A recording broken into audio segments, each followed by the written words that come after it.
We are live. We have audio.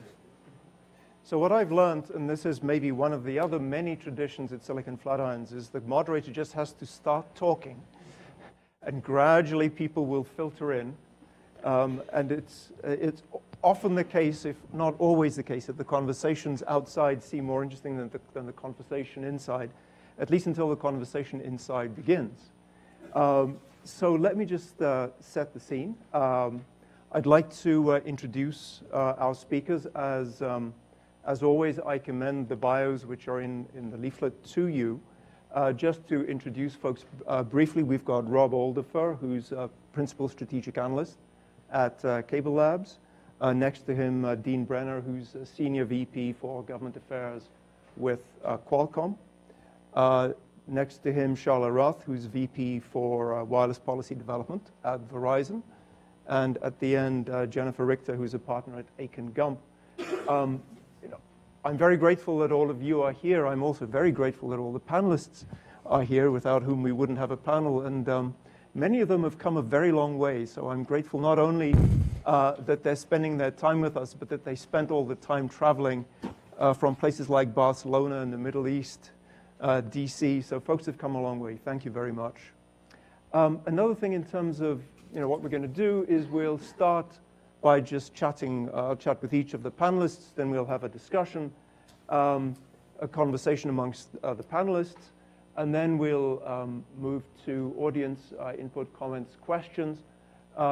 We'll see how many. I'll take a quick poll to see how many folks have questions, and then depending on how many questions we have, we'll see how we play that out.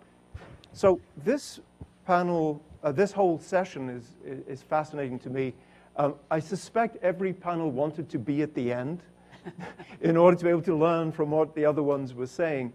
But I think that for me, for Spectrum in particular, this whole notion, the way our topic as a panel is the wireless commons, is very interesting because perhaps because it's not clear to me that wireless is a commons. One of the definitions I've seen for the commons is it's a resource that's open to all. So for me, with Spectrum, it's not clear what the resource is, and it's not clear when you say open to all who you mean.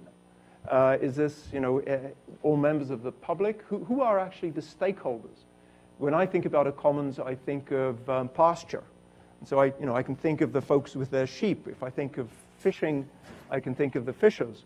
But who actually are the stakeholders when it comes to unlicensed operations? Perhaps when I look at the tussles that we see, it's more often the manufacturers or the service providers who are arguing over access than members of the public.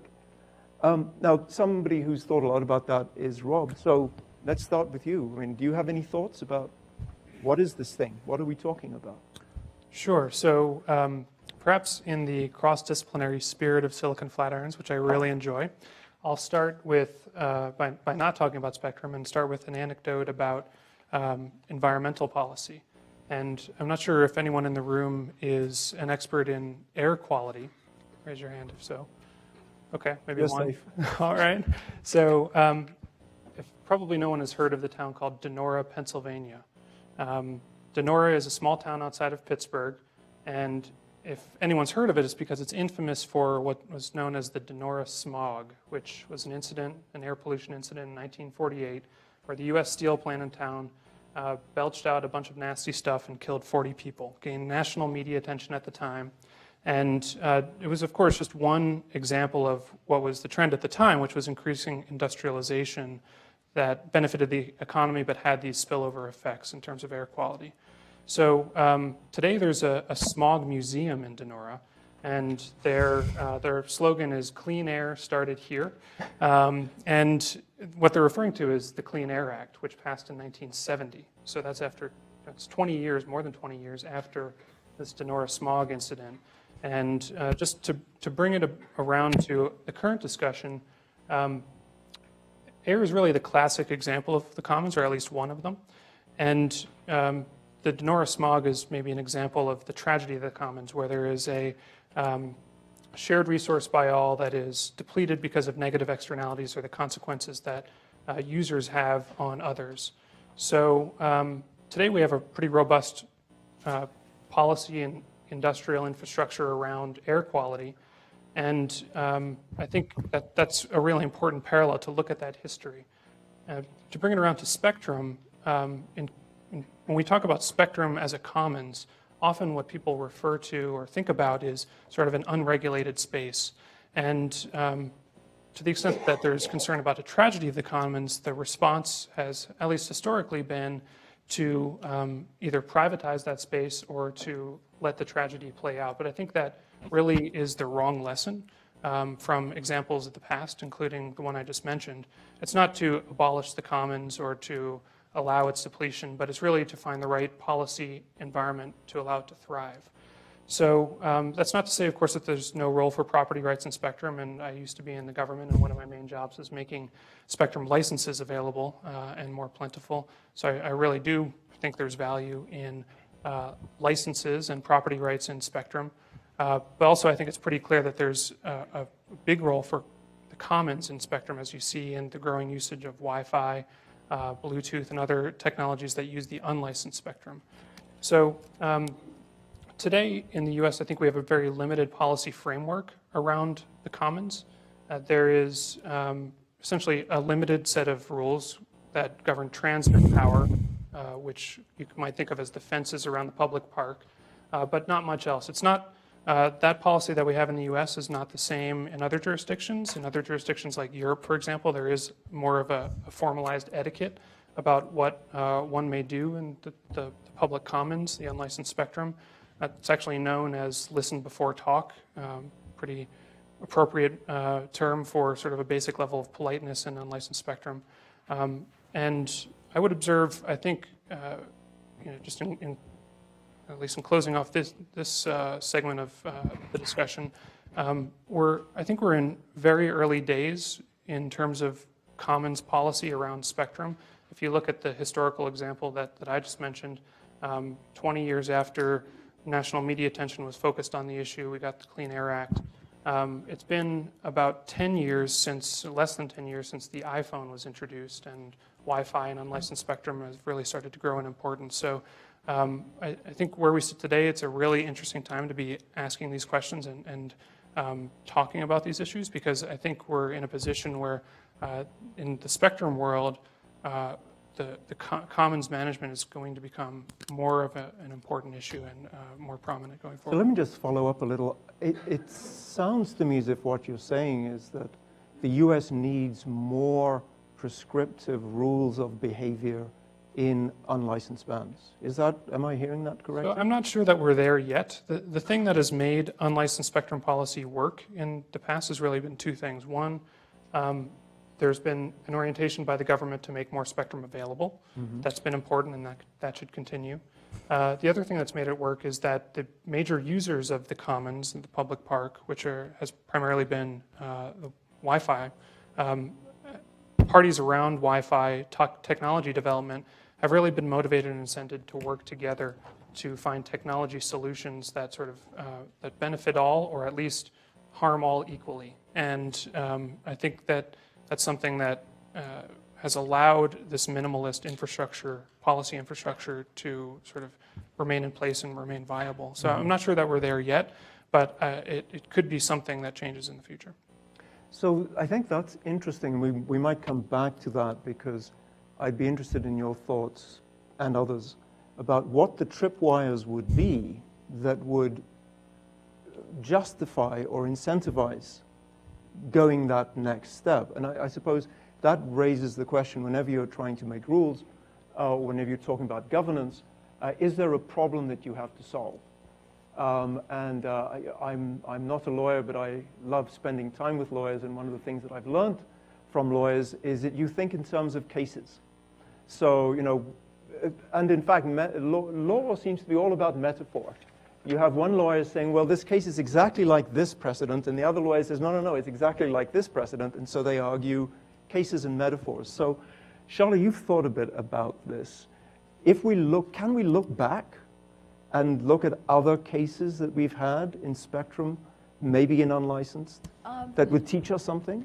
Yeah, frankly, I think we can always look back and learn from any number of things. So yes, we can. But it's interesting because one of the things that I was looking at is in the commons and the unlicensed spectrum back, probably about 15, 16 years ago, when Wi-Fi and Bluetooth were both sort of starting to be shipped in devices. And it's interesting because Bluetooth had a history going back a little bit of ways with Ericsson invented it, and the idea was it was supposed to connect devices, and then they decided, and I think it was like 1997 or something, maybe we need some help in figuring this out. And the Bluetooth Special Interest Group of the IEEE was founded. At the same time, Wi-Fi was going through, a different part. And, to me, what was interesting is, there was a lot of question about the contention between those two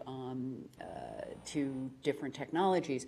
But what's interesting is back then, if I've got my numbers right, I think at that point, Bluetooth was mostly in PCs, and there were maybe on an annual basis about 5 million shipped. I'm sorry, other way around. Wi-Fi was mostly PCs, about 5 million shipped. The Bluetooth numbers are a little, maybe around the same, maybe a little bit higher at the same time, but we're talking in low millions. Now, Wi-Fi there are hundreds of millions of devices shipped globally annually, and I think 4 billion that are currently in use, 10 billion that are not, that have been sold, several of which are in my house that we no longer use. So, and then Bluetooth, the same sort of numbers, the same sort of thing. So while, and what happened with Bluetooth and Wi-Fi is it went through, this process at IEEE with Bluetooth SIG, let's figure out ways to change the technology.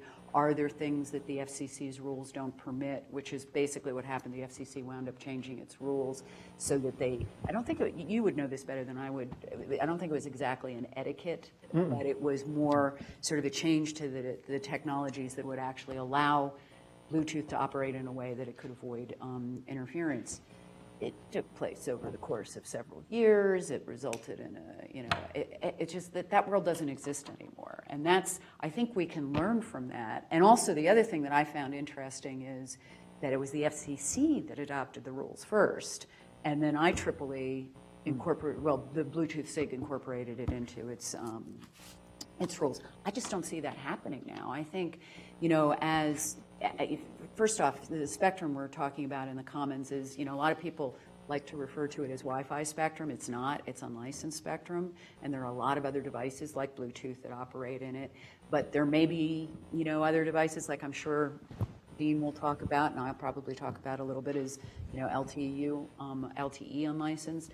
Other things that can operate in these bands, but they have to be very aware of what's operating in them. And the only way you're going to make that work, it's not going to be through, in my humble opinion, not going to be through the government telling you how to do things. It's going to be through industry coming together and working it out and making sure. When I was thinking about this before, and then I'll sort of, let you go to ask your next question. It reminds me in some ways, it's not exactly the same, but it's analogous to when cellular was first adopted. It was an analog technology that the carriers were very able to, we could cover downtown Manhattan, we could cover Washington, D.C., we could just, take our time and move out the way we wanted to. When PCS was first launched, operators didn't have that choice. They basically had to launch, you better launch pretty much everywhere where people want to be or you're dead. And while, again, I say it's not a perfect analogy, I just see it as being, it's just we're in a different world. So if we're going to be going out and using LTE unlicensed, we sure better make sure that the devices where we have a lot of Wi-Fi in them continue to operate and work. And we can experiment, but we better not do that on a large commercial basis. So I want to follow up on the role of the FCC, but just for the folks in the room who don't know what LTE unlicensed means, I will attempt a definition, and then the folks here who work on it every day can correct me. So the idea is that LTE, which is cellular technology, could also be used in unlicensed bands. The band that seems to be the focus of attention right now is the 5 gigahertz band. And this is an active matter of agita, debate, analysis in a number of different groups, both IEEE, which is responsible for Wi-Fi and other technologies, and 3GPP, which is another acronym that you're sure to hear in the next 45 minutes, which is the standards organization for wireless technologies. But Charla, I just wanted to go back. What I understood you to say was something like LTEU and how LTEU would play in an unlicensed band shouldn't be resolved by the FCC. But I thought you said that the FCC did resolve it or moved first when it came to Bluetooth and Wi-Fi. So what's changed? Yeah, well, actually, what I was trying to say is it also took a few years, and eventually, I forget when 3Com actually put requested, but it was 2002 before the commission dealt with it. Right. And what I'm saying is that we just don't have the time to deal with that kind of.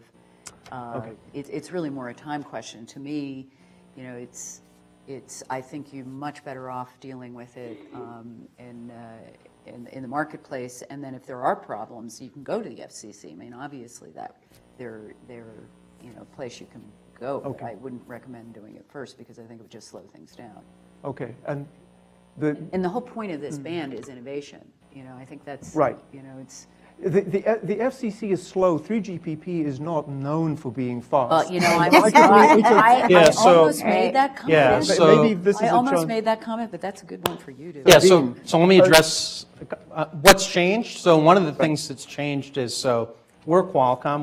We're the world's largest manufacturer of chips for smartphones, tablets, and other wireless devices. So of course, our chips include all the cellular technologies. They also include Wi-Fi, and when I say include, we make transceivers. So we're making we're overseeing the transmit function and the receive function, and then we're also heavily involved, working with lots of other companies in trying to use LTE in unlicensed. So the first, from the ground up, LTEU has to be designed for coexistence because guess what? We can't kill our own Wi-Fi business. Guess what? We can't kill our own Bluetooth business, right? So, so let me take you all on a virtual tour of our booth last week in Barcelona at the world's biggest wireless trade show. So we have a booth, and it's bigger than this room. It has like a 3-story structure, and it's got all these technology demonstrations. So one technology demonstration, we're showing what's called Cat6 LTE. So this means we're aggregating, we're bonding together 3 licensed pieces of spectrum that are actually 20 megahertz each on the downlink. So actually in the FCC world. Explain downlink. Yeah, so just this is, we're working on how much spectrum you can, how much bandwidth you can receive, you can, download. So, and it's 63 20 megahertz channels. And we're showing with a kid, an engineer who's, probably right out of engineering school, showing 600 megabits per second from one of these. Wow. Okay. Then you move to the right, and we're showing something called LTE Wi-Fi link aggregation.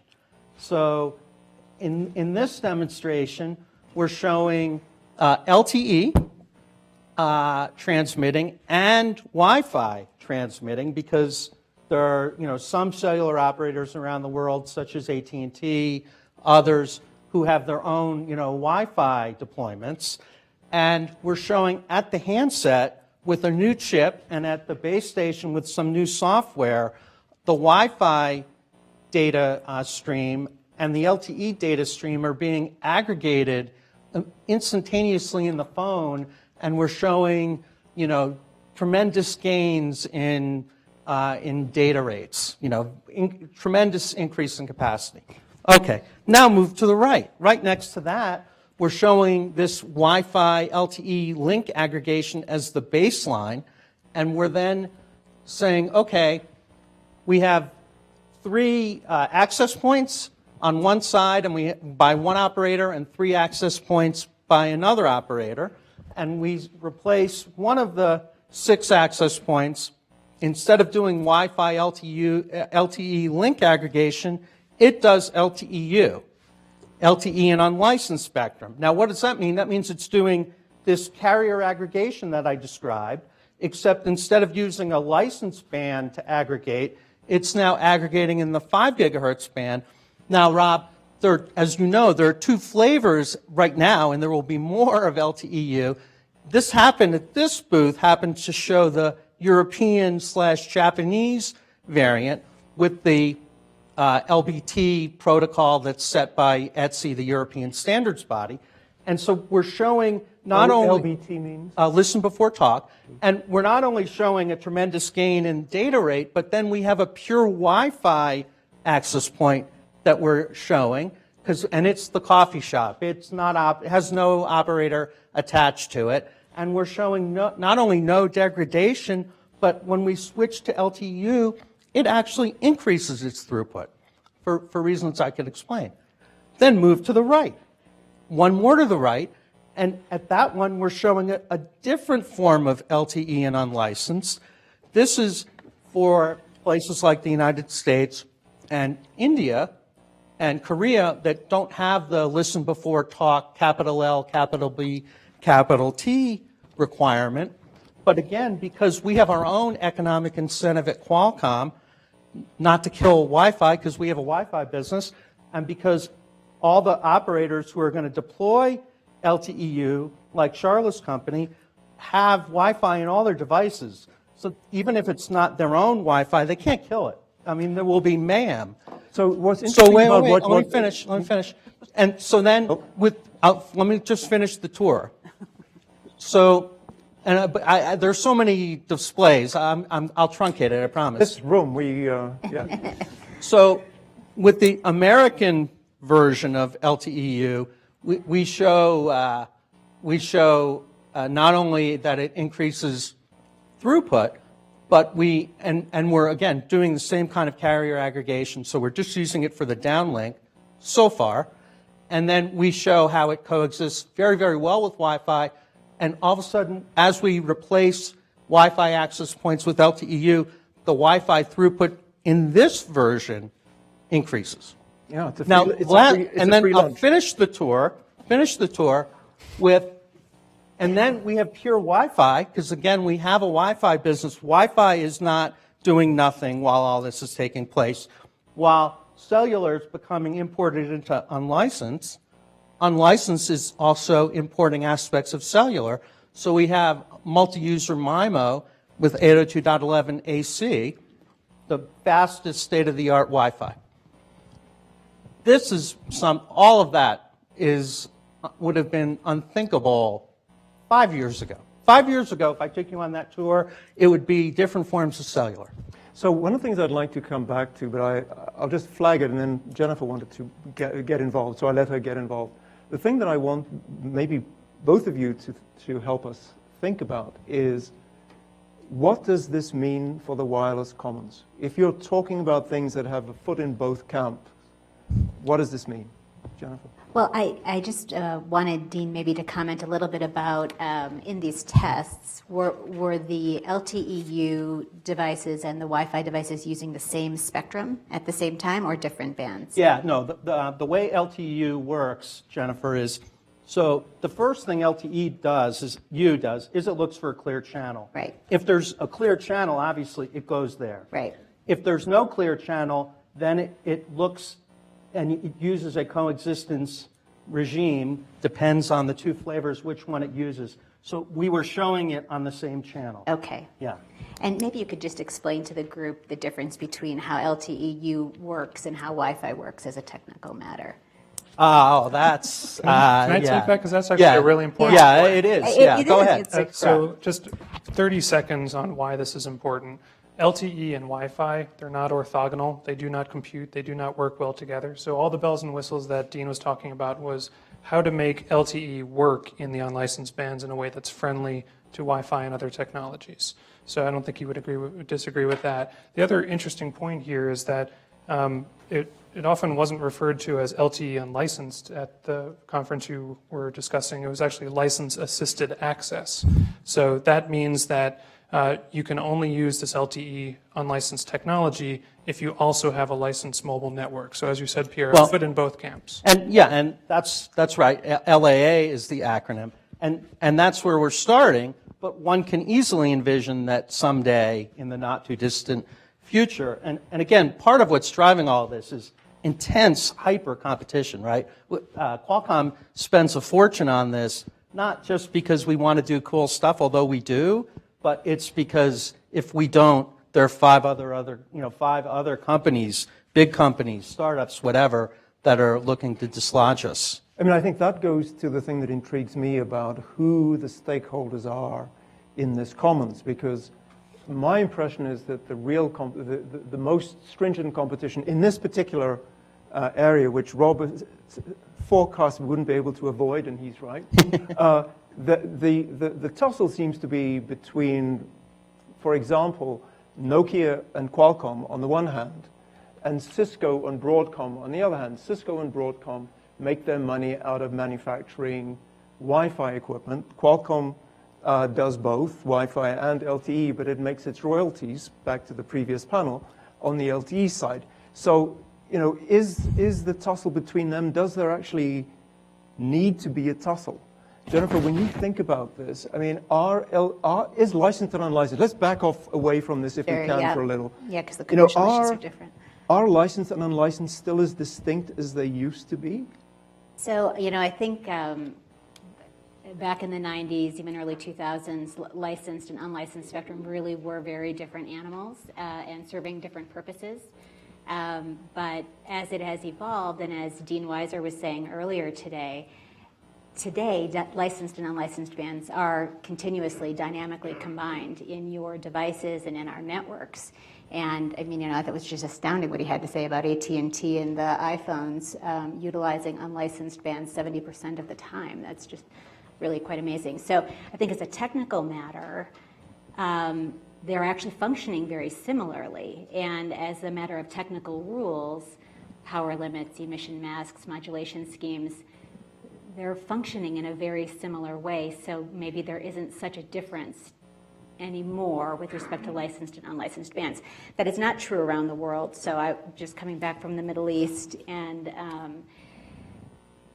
all the discussion there was that the carriers there need more licensed spectrum. And they view unlicensed spectrum as junk spectrum, you know, not really to be used, not really reliable, not providing the kind of service that we're enjoying today on unlicensed spectrum. So that speaks more to the sophistication of the networks there, and less to, I think, the qualities and characteristics of the spectrum itself. But as I took a look at the differences between licensed and unlicensed in preparation for this panel, I actually was kind of interested to note that among legal distinctions between the two, and there are some, and they're important, it used to be that the distinctions were quite a bit more robust. So of the 8 that I was looking at, certainly exclusivity continues to be a really important factor with respect to licensed spectrum and the ability to exclude others and to have that spectrum to yourself and to be able to designate even standards, you know, through the standard setting body so that you can utilize it in the best way you want to commercially. So exclusivity is a differentiator, and cost is a huge differentiator because, you know, very few entities other than AT&T and Verizon really have had the financial wherewithal to be able to build out these networks, you know, to afford the spectrum. However, they're acquiring it. Building it out is a lot more than the spectrum. Yes.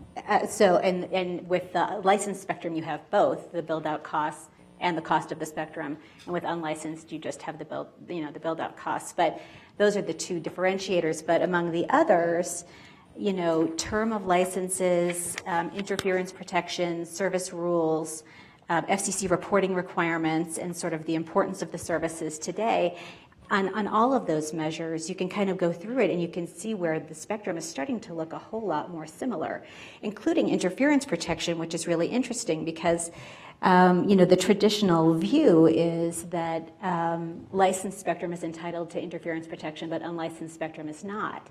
But as we were talking about earlier with the listen before talk protocols and other coordination and registration schemes that are out there for unlicensed bands, even there today, you're finding that unlicensed uses are entitled to some measure of interference protection.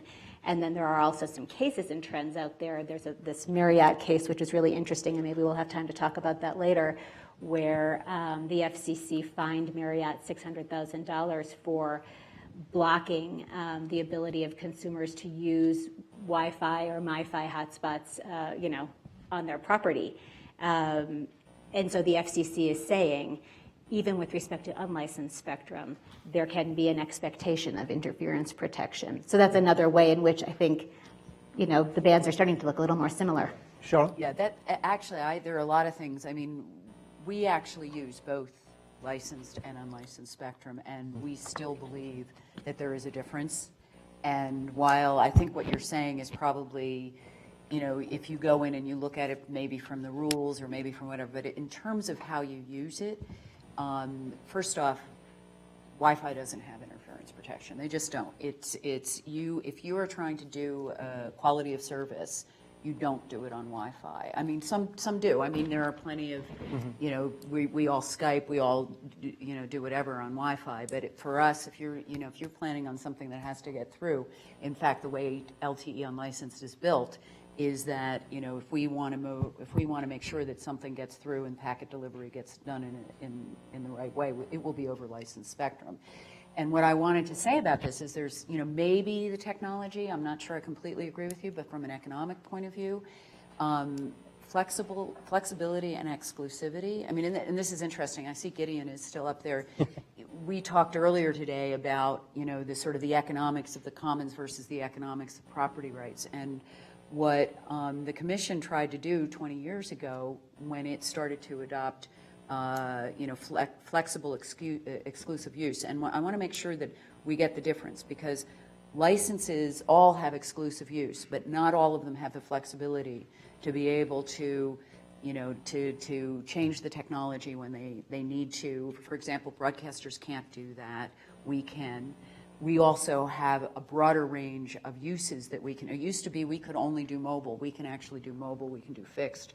We can do a number of things. We can't do satellite, and we can do LTE broadcast, but we can't do, high power, high site, LTE broadcasters. LTE broadcast using the LTE standard to The do what? verb. Just explain what it does. Yeah, TV on your phone. yeah, it's basically one to many by using a as opposed 4G to technology, one-to-one, right? Yeah, as opposed to one-to-one. So we have the ability to do all of that, and there's this sense, and there's a lot of economic literature that talks about when you have that exclusive flexible right, you have the ability to mine that spectrum in a way that you might not do if you don't have an exclusive right. Sure. Because you have the right to actually, you have the right to benefit directly from changes that you make to your network and your system. And, otherwise you wouldn't see people spending $45 billion. Right. I was just going to say, and that really is fascinating, right? So at the same time that we're doing all this huge development work with LTE and unlicensed spectrum, using spectrum that's quote unquote free, the cellular industry spent $45 billion, the most raised in any spectrum auction in the history of the world. And by the way, there's one going on now in India, which is also fabulously successful. So, it's also, so that's interesting. I think the other thing that's interesting is, right, so in the history of the world, unless you're one of my two sons, I don't think anyone, as a user, we don't care. It just doesn't, we're not aware of it, it doesn't matter. And thanks for making, because that was the point I was going to make. Absolutely, as a user, you don't. You've got to manage your user experience, and we do it by saying, "Gee, we should use licensed spectrum now for certain purposes. Yeah, and I do want to muddy the water a little bit more, to pick up on this notion of the hybrids. When I listen to the angst from IEEE 802.11 over LTE unlicensed, what I hear is incumbents saying we deserve interference protection. These guys, this is our spectrum, right? So the Wi-Fi industry has been so successful that it's beginning to behave like an incumbent. Another complicating factor is, you mentioned the entitlement to protection. There's another way of thinking about it. Google, for example, likes to talk about, particularly, for example, when they talk about the 3.5 gigahertz proceeding, the future they see is where you're not entitled to exclude anybody, but you're entitled to interference protection while you're operating. And if you're not operating, you're not entitled to anything, which is not an exclusive license for some term. And the last one, which is, in unlicensed, everybody accepts interference from everybody else. When you have, as are increasingly being built or talked about, databases that will manage the interference that unlicensed devices or some licensed devices might have with incumbents, where the database manages that kind of interference, it's not a free-for-all. Mm-hmm. So we do have these hybrids. And what does that mean for governance? What does that mean for what the FCC does? Does it still have a clear distinction? Let me take that first point because I disagree with what you said.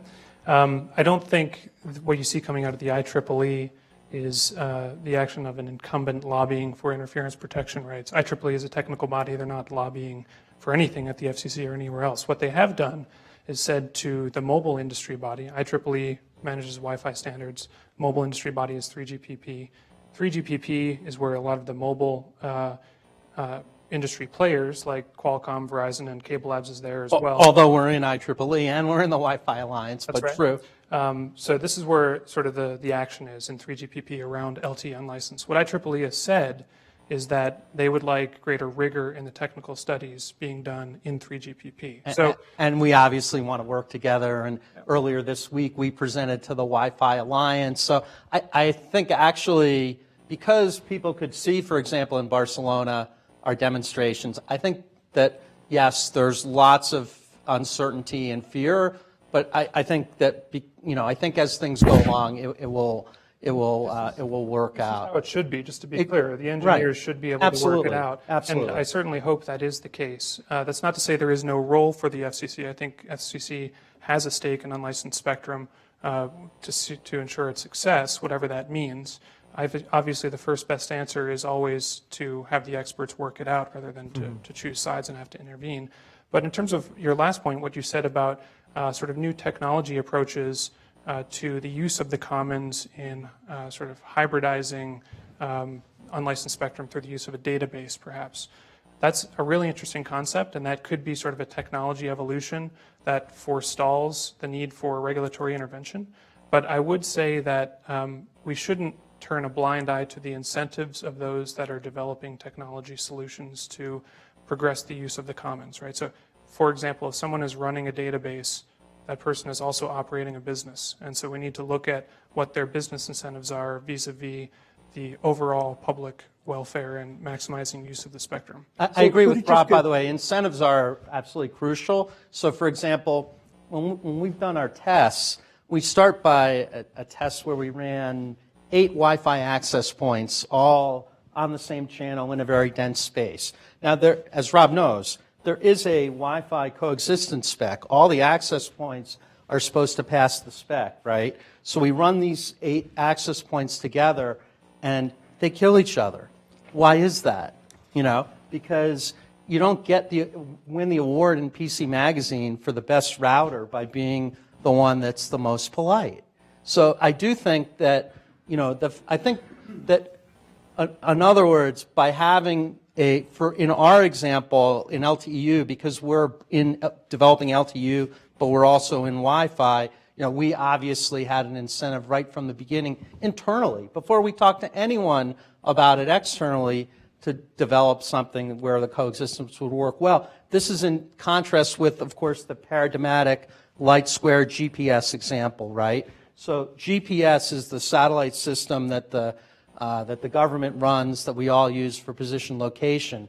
But, the government... Could you just outline in a paragraph what light square GPS means? I was going to get there, okay. Right. Yeah. So, the government runs the GPS system, but the government, of course, doesn't sell receivers. So, there's a private industry of, Garmin and Trimble, and we make receivers that are in these, that receive GPS.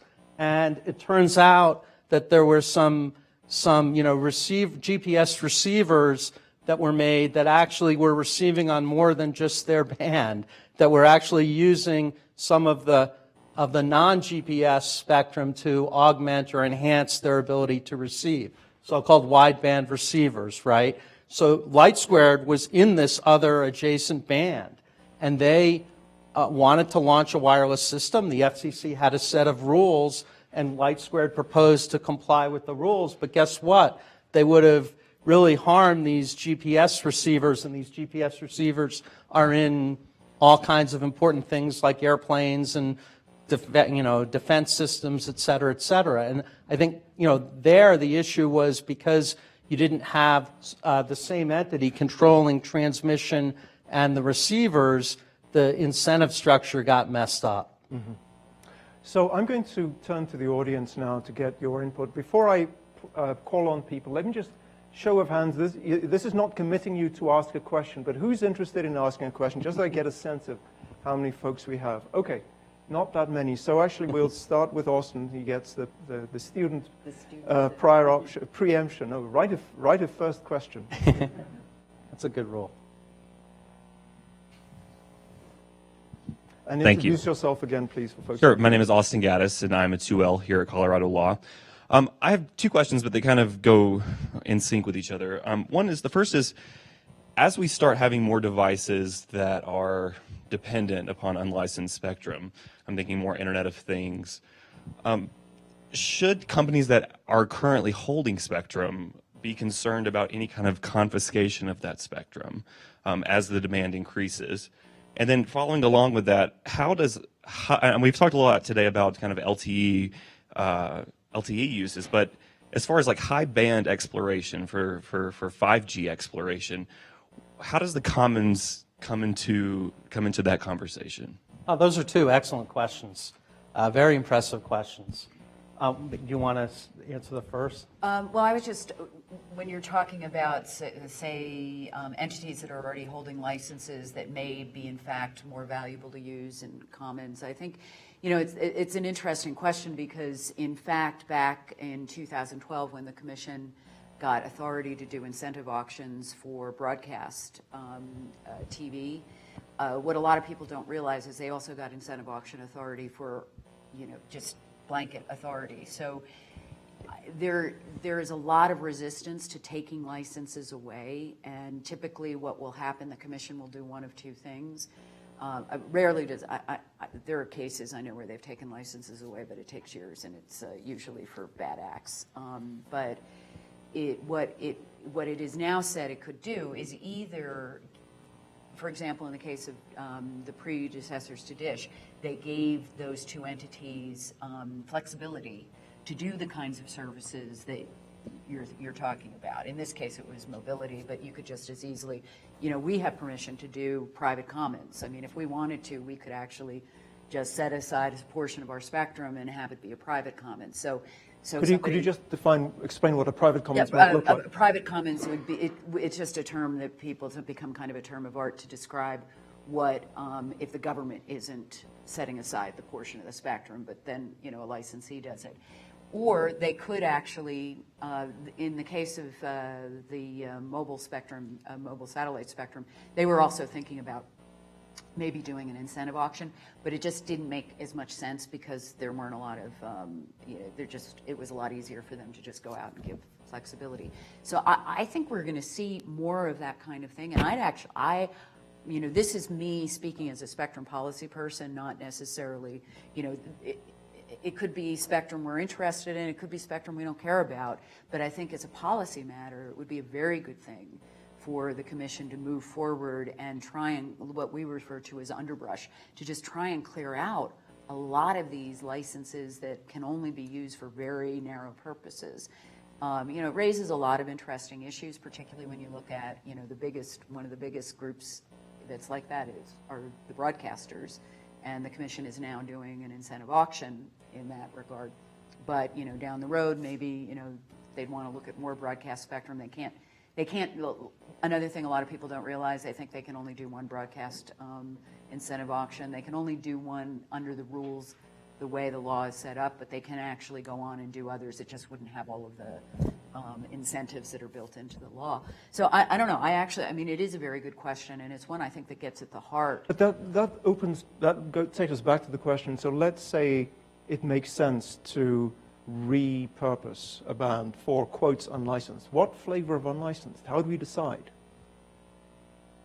I don't think you need to, and at least in terms of technologies.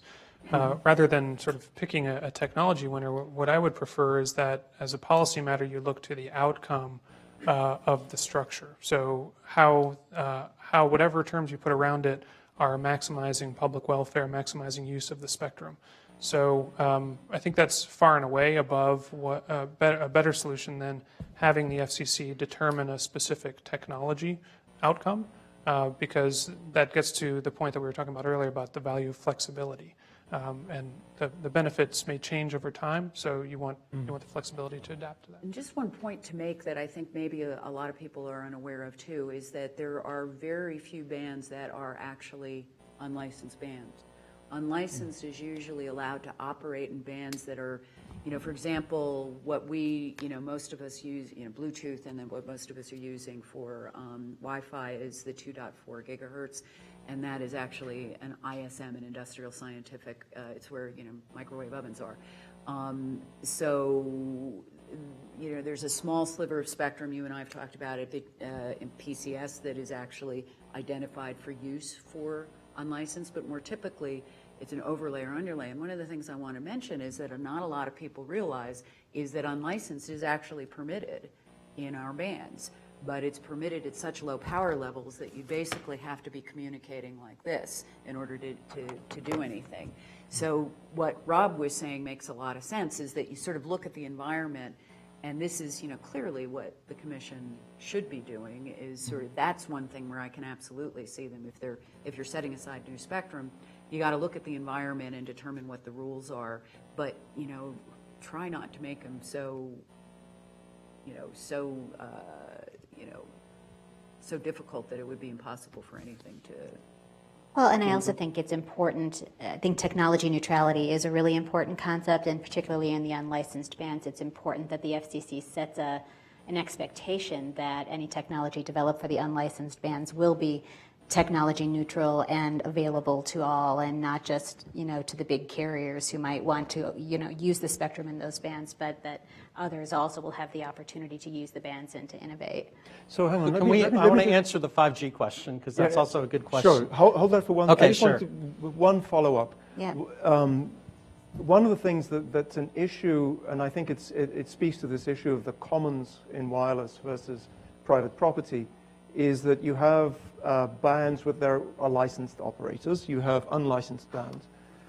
One of the objections to license-assisted access has been that, or one of the speculations has been that the regulators should not allow companies that have licenses to also operate in unlicensed. And one could take that as an implication of what you said, Jennifer. Is that what you had in mind? Well, I mean, I think it's at least a question, right? So if LAA is the standard for LTEU, for example, in the citizens band, does that then mean that only the big carriers who actually have licensed spectrum will have the ability to use the citizens band, and does that somehow co-opt the commons that's supposed to be set aside in that band? Sure, but two things. You can answer that and then segue. Okay, sure. Okay, so two things. A, no one's proposed that. No one's proposed some kind of LAA mandate. And two, as I said before, one can easily envision, the initial incarnations of LTE and unlicensed are on downlink. The next step will be to include uplink. It's easy to envision that there will be a standalone flavor of LTE unlicensed, where you won't have to have a licensed anchor and let 1,000 flowers bloom. So back to your good question about 5G. So the FCC is actually grappling with your question. So first of all, no one knows yet what 5G is. Lots of companies, lots of countries. It's like a worldwide, not only a marketing battle, but also a geopolitical battle, because people feel that the United States is ahead in LTE deployment, and so the Chinese, the Koreans, the Europeans, none of them want to see that happen. They each want to be the leaders in 5G. So there's this industrial policy debate, sort of playing out, and we're kind of getting, as Qualcomm, we deal with everyone, as I said before, so we're kind of getting pulled globally. But so in our own vision of 5G, well, there's a lot of publicity that's associated 5G with high band, but there are two different kinds of high band technology. One is 60 gigahertz technology that uses very, very wide, uses several gigahertz of spectrum. Actually, that was on our booth tour that I did earlier, but I left that out. So Dean, could you just put that number, 60 gigahertz, in context to yeah, what we... So the cellular spectrum that Verizon rolled out LTE on is 700 megahertz. So then 60 gigahertz is... 60 billion hertz to anybody. Is 100 times higher. Right, 100 times higher. And then Verizon has rolled that out in 2 times 11 megahertz. At 60 gigahertz, we use to get these very, very fast downloads. It's called 802.11ad. What we had at the booth, you pressed a button, and on an adjacent laptop like that, you would download a movie, in 4 seconds or something. And so it uses very, very wide bandwidth to get these very, very high data rates. That's one flavor of 5G, maybe. Another flavor is what's called millimeter wave, which operates in the 24 gigahertz, 39 gigahertz bands, where in the United States there are all sorts of incumbent licensees. Some of them are satellite operators, some of them are terrestrial wireless that were awarded licenses and didn't build anything out, and the commission took them back, and others have complied with their build-out requirements. Samsung, great company, they got a lot of publicity last year because they did claim to do some sort of, quote, 5G demo using this millimeter wave technology. And so a lot of people associate that with 5G. But by the way, the incentive auction that Charla talked about, that's down in the TV band, 600 megahertz. So best case now, that's going to happen next year, 2016. However, the broadcasters have 39 months after the auction ends to actually move. So now some may move sooner and some may get even paid to move sooner. But if it plays out 2016 auction, and auction dates are always slip, and 39 months after that, so now you're in a 2020-ish time frame, that's what people are talking about for 5G. So that could be a 5G band. So we have one more question. Sorry.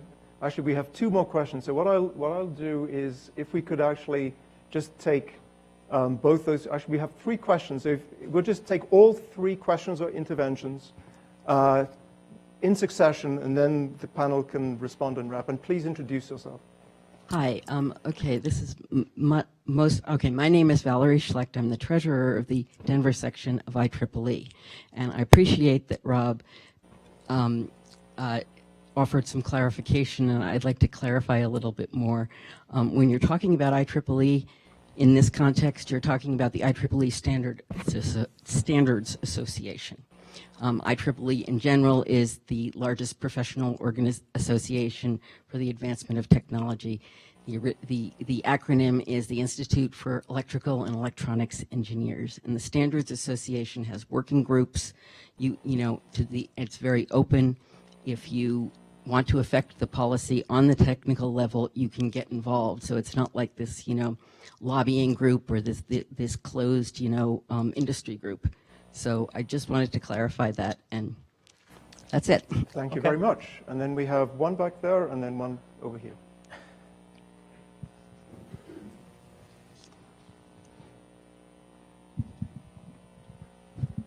Hi, I'm Richard Bennett, and I've been involved in IEEE standards since 1984. Thank you for that explanation. When we started working on Wi-Fi in the early 90s, we understood that listen before talk would have a limited lifespan. The issue is that the listen period is determined by the propagation from one edge of the network to the other, but the talk time grows progressively smaller as your data rates go up. So the reason that none of the license holders use listen before talk on their networks is because it's colossally inefficient. Okay, it's essentially today, since 11N, it's been obsolete. So I'm having a kind of a hard time grappling with why. I mean, I understand emotionally why the Wi-Fi Alliance is sort of trying to hold on to listen before talk, and as opposed to LTE unlicensed, which seems to me like the only sensible way to use unlicensed spectrum in the future. But is this strictly a political issue, or will some of the technical means that replace listen before talk, like SDMA, OFDMA, multi-user MIMO. Could you just explain very briefly what those acronyms mean? These are all mechanisms that allow multiple use of the network at the same time. Thank you. Multiple concurrent accesses. But they're also in LTE. So it's, I mean, at the level of medium access control protocols, which is where all this etiquette gets operationalized, the differences in some sense are becoming very slight. And I suspect that the rigor that LTE brings to the analysis is going to be more beneficial than the kind of process that the IEEE Standards Association has, which isn't really that functional.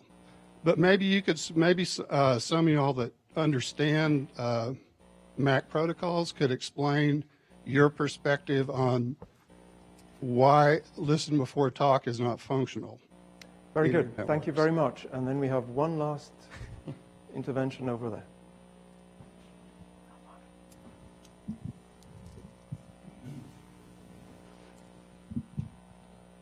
My name is Matt Larson. I run a wireless internet service provider serving parts of Wyoming, Colorado, and Nebraska. We use almost all unlicensed spectrum, and the majority of our customers are receiving access in 5 gigahertz. Just to give you a little background, I went to a community meeting earlier this week in a small town in Wyoming, and listening to a discussion of the issues that they have with their telecommunication there. And one of the comments I heard from a sysadmin at the hospital was that the wireless ISPs in town were the only ones that could actually deliver a 4 megabit stream at peak hours at night. This is despite not having any protection, not having right-of-way for wireline plant, not having licensed spectrum, and despite the fact that there are already providers there in cable, ILEC, and cellular providers that have not built out their infrastructure to provide that service. And the ability to have this permissionless entry into the market with unlicensed spectrum, I think, is very valuable. And there's an entire ecosystem of operators like myself that are, providing this very valuable level of service in urban, suburban, and rural areas right now. So I have a deep amount of concern about the way LTU is currently designed. And it's because of this decoupling of the data delivery from the control channel. Because what it essentially does is it takes this permissionless, low hurdle of entry industry and turns it into an exclusive high hurdle, because the majority of the operators like myself do not have access to licensed spectrum, nor do we want to go out and get access to more licensed spectrum, because we want to be able to go out and build networks, not speculate on spectrum valuations. There's all this money's been spent on licensed spectrum essentially to lock operators out. So the concern I have is that we're operating in this arena of unlicensed spectrum, kind of under this theory of mutually assured destruction. If I have a guy that's messing with me, I can mess with him. So it's in our best interest not to mess with each other. LTU comes into this and essentially rolls in and has people with operators with licensed spectrum that can essentially stand outside the arena and drop bricks on everybody inside. Yeah. Very good. So I think, I think we've got a very good perspective actually between the three commenters, the different perspectives, and for those of you who are interested in spectrum, and actually for those of you who are not interested in spectrum, this is why you should be interested. Yeah, exactly. This debate is just beginning. There will be much more of it. We're unfortunately out of time, and the breaks are sacrosanct.